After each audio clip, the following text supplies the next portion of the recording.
Hear ye, hear ye. It is I, the Professor John Gotti, and I am the scribe, dare I say, advocate for the reigning, defending, undisputed podcast champion of the world, the regulator himself, Doc the Kid. Doc, it's hump day.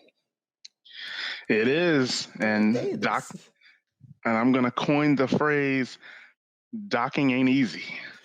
Docking ain't easy. Shout out to Charles Wright. But how you doing, boy? Are you doing good? Doing pretty good, actually. I can't complain. It's we had ourselves some games. We had some games yesterday. Did we ever? Can you tell us about the Charles Barkley incident? You mentioned Charles Barkley screwed someone over. I didn't get the reference, but it was both of us. So we both had Charlotte winning. We did. And then Charles Barkley did his guarantee. And as soon as I read that off Bleacher Report, I'm like, yep, they're going to get smacked. You know what I think about guarantees? There's a problem. There's no guarantee on the box. So, but it's not on the box. It should always be on the box, comforting you, calling out, I'm good. I'll never let you down. But if I do, I'm going to make things all better. Hey, you can get a good look at your butcher. What? Remember, chicken wings. Chicken wings. Chicken wings. Let's think about this for a sec, Ted. Why would somebody put a guarantee on a box? Very interesting. Go on, I'm listening. Here's the way I see it, Ted. Guy puts a fancy guarantee in a box because he wants you to feel all warm and toasty inside. Yeah, makes a man feel good. Of course it does. Why shouldn't it? You figure you put that little box under your pillow at night, the guarantee fairy might come by and leave a quarter. Am I right, Ted? What's your point? The point is, how do you know the fairy isn't a crazy glue sniffer? Building model airplanes, says the little fairy. Well, we're not buying it. He sneaks into your house once, that's all it takes. Next thing you know, there's money missing off the dresser and your daughter's knocked up. I've seen it 100 times. But why do they put a guarantee on the box, then?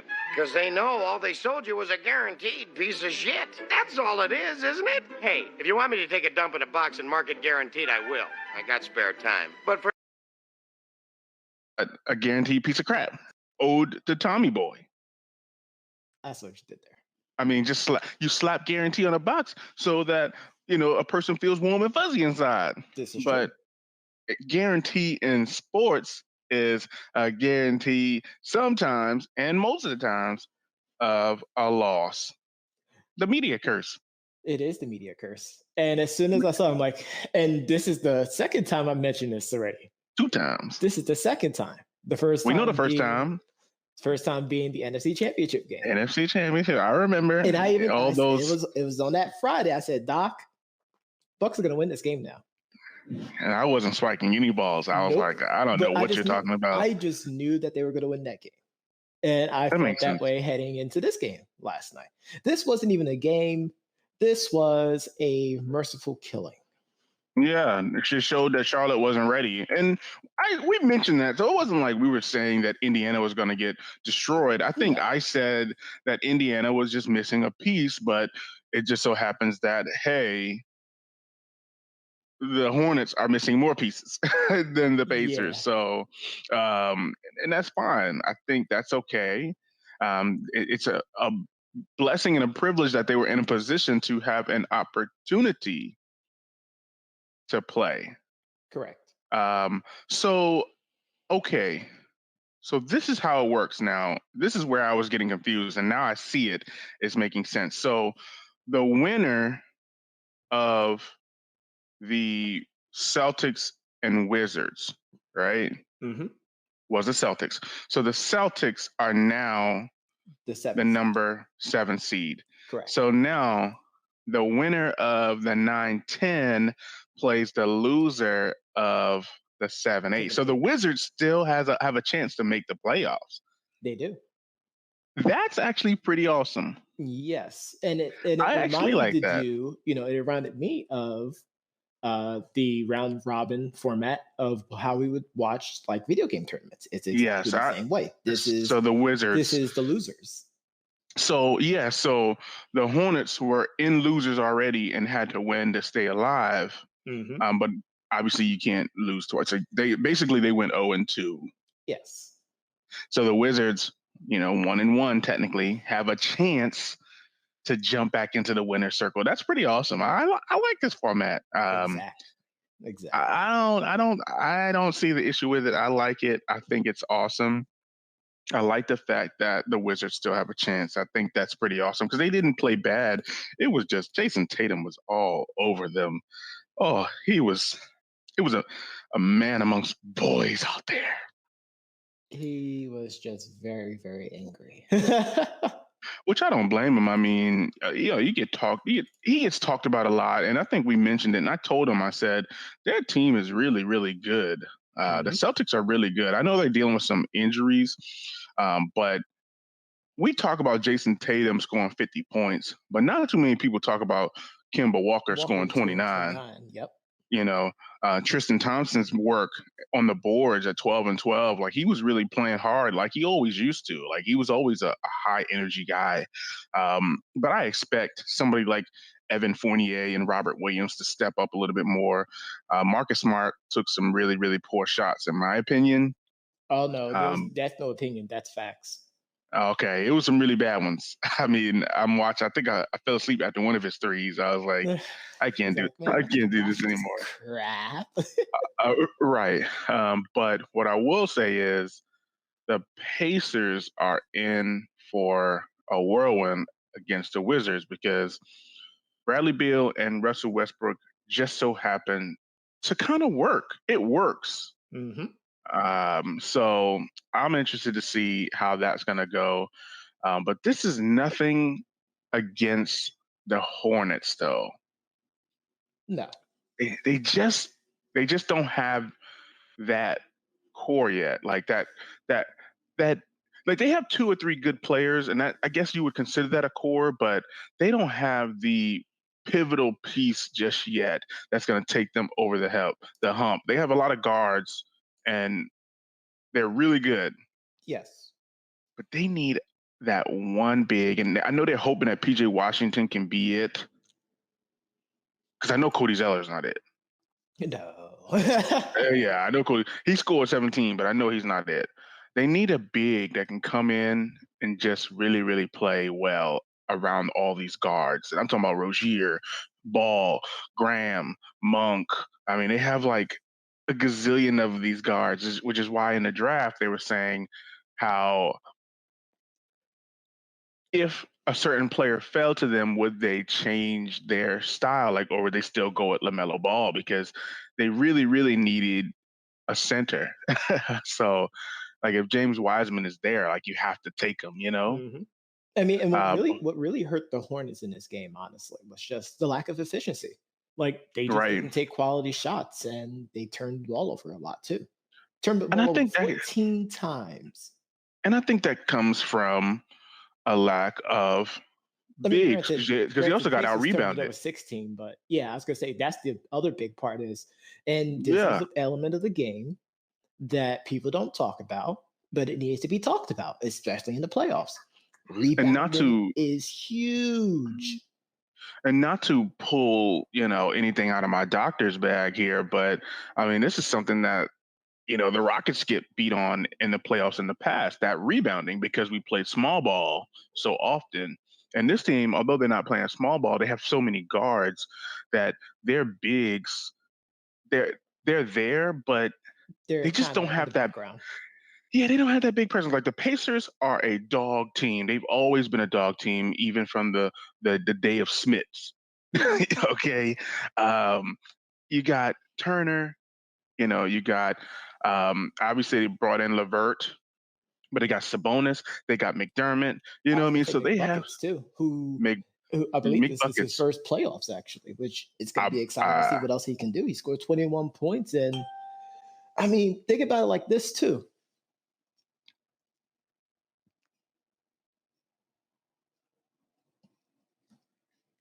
They shot 43s, the Charlotte Hornets did. oh my God, man! You know how I feel 40 and about. only made 12. You know how I feel. I mean, uh, Like You know that's how I what's like feel. lack of quality shots. Yeah. Like Yeah. if You they're know not exactly how I feel falling, about it. it's really, really bad. 30% is just not going to cut it. Yeah. 76% Now, granted, the from the Pacers free did shoot throw. 35, but they shot a lot more inside. They did. And that 10% difference of field goal, that 15% different in 3-point percentage, and heck, even that 4% margin in free throw makes the Mhm. world a difference. But really, really what it comes down to is they got beat in the paint. Yes. 54 total rebounds to 36. 36 for a whole game, bro? Come on. Sabonis 12 had offensive rebounds. 21 rebounds himself. Well, listen, I don't blame Sabonis. Like, this is his time to say, I'm gonna make sure that they know, hey, they gave me this money. I have to put this team on my back. Mm-hmm. You know, like I have to show my worth. Because remember, he was on the trade block for a little bit. I would have definitely enjoyed seeing him in a New York Knicks uniform. I ain't gonna lie. I would have built a team around him in Houston myself, so I get it. They can still do that in the offseason, Raphael Stone, if you're listening. I know you hear me. You know, I wouldn't mind if we would have. You know, a lot of these GMs be listening to the podcast, man. You know it. we need to get Woj on the show one day so that he That'd can. be excellent, actually. Yeah, That's a but great pipe dream. it is. But we got some games coming up today. You got Spurs, Grizzlies, Warriors, Lakers. Should be 2 more exciting games. I don't have practice today, so I have a chance to actually watch, which is awesome. I'm really looking forward to the first game, but that second game should be what JR would call a barn burner.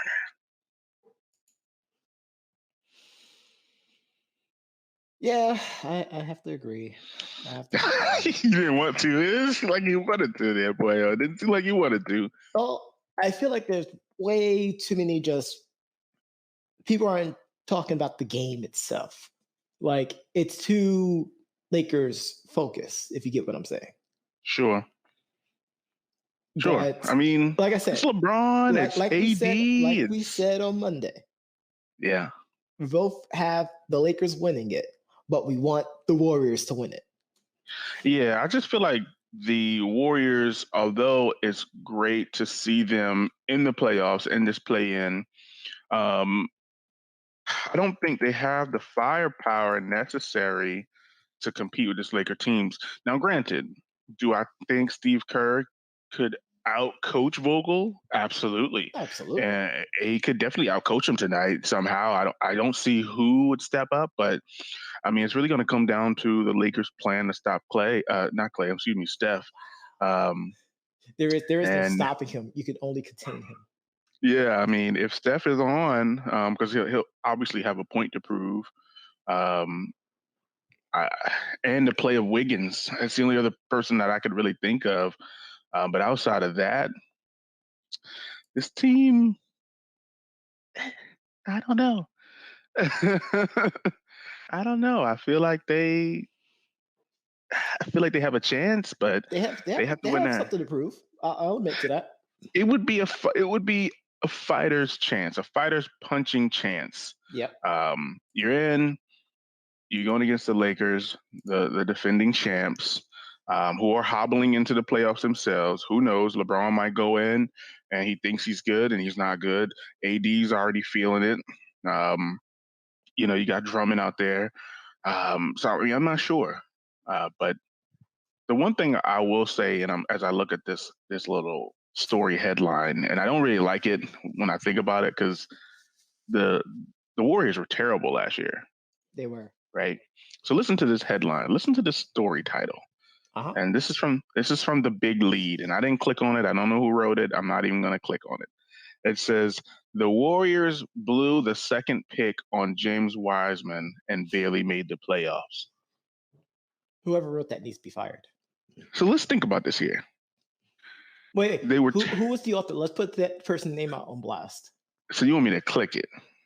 No, yeah, just give me the person who wrote that article. So the people can go on social media and tell them how bad of a take that is. This is again the big lead, and the writer's name is Stephen Douglas. Stephen Douglas Stephen Douglas. from That the name big fucking lead. sucks. I don't know what this has to do with anything. First of all, James Has Wiseman. nothing to do with it.